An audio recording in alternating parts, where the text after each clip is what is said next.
حنانا ئەوری وا کوڕەکەی هێنار قاچی چاک نەبوو والله فەقیری قاچی هەتا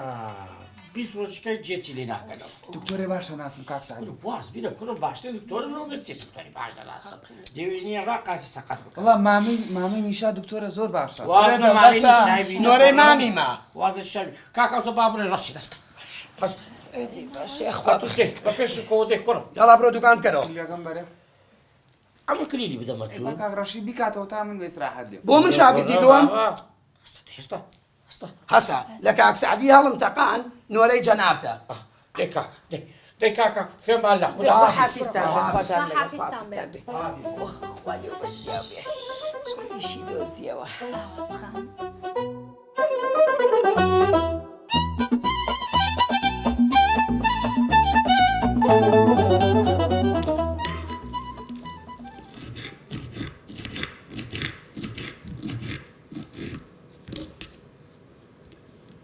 کوڕم ئەو قاچەت لەوێ بێنە خوارە بەجددی ناشرینە خدێکی پێم دێشی. ئێ کوڕم قەیناکە لەسەر مێزی ناخواردن بێنە خوارێ دەی کوڕی من خۆنا. بە خوارێ دایکە دایکت خوای واش. دای واش دای.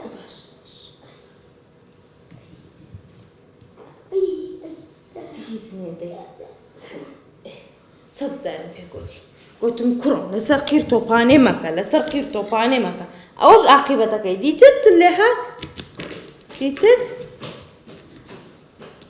بەخێر بێەوە سلام علیکم بەخێر بێەوە ئەتونێت دەست بینی دێمەوە چی والله گوتم وەزعی خراپێتر ئارام چووکە قاچیمان عملیات کردیا گوتم بازوو بچمەوە با کوڕی خۆم ببینم بزانم وەزعی کووە یاخۆ حەیرانم ئێستا وەزعت کووە وڵا بابا پێم دێشی. ئەو دەزانم بۆ هینای باقلاوە خۆشەکەش بۆ هینای هەرێ والله ماڵتەکە بێ وەڵا حەیرانی دەبم ئێ وەزعتان کووە یاخوا بەخێر بێەوە سەلامەت بیاڵم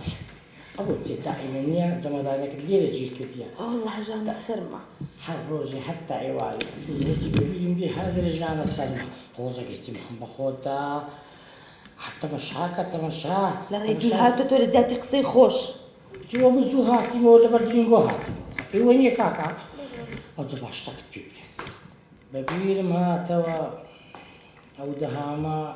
شێتمان دەکات لۆ ئەگەر ئەو دەهامە ئەو شاری پێ چۆڵ نەکردین حەقت پێ لۆ برام دیسان چی کردیە دوام حەقم لۆمەوە شارێ چۆڵکەم وڵا دەبیان بۆ هەمووتان بڵم ئەی لۆ چ بووە مەوزوعی شیرنی دەزانی چێم دیت چێ کاک یاسین یاسین چێ یاسینی مامی شیرنی ئەوی خوایە دەزانی چی دەگوت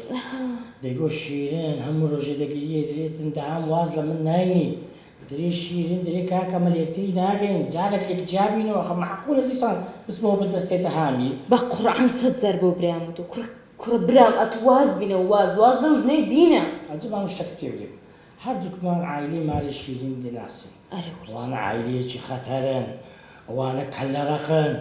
باوەڕ بکە لێمان بە قەومێ نییە دەبێ و شاری چۆڵ بکەنەنگۆ والله سەد جارم پێ گوتووە وتومە برام واز بێنە تۆ واز لەو ژنە بێنە تازە بۆ یەک نابن تێنا ئەو ئەمە قسەی خۆم کرد ئەو بۆ چێ دەست خۆم دەگوت هێدە بڕۆ باشە سەد سوڕەقە قسە دەرێ بەردا وڵا دەڵێن قسەی خۆت گەلە خۆشە برام تووشی هیچ نەبی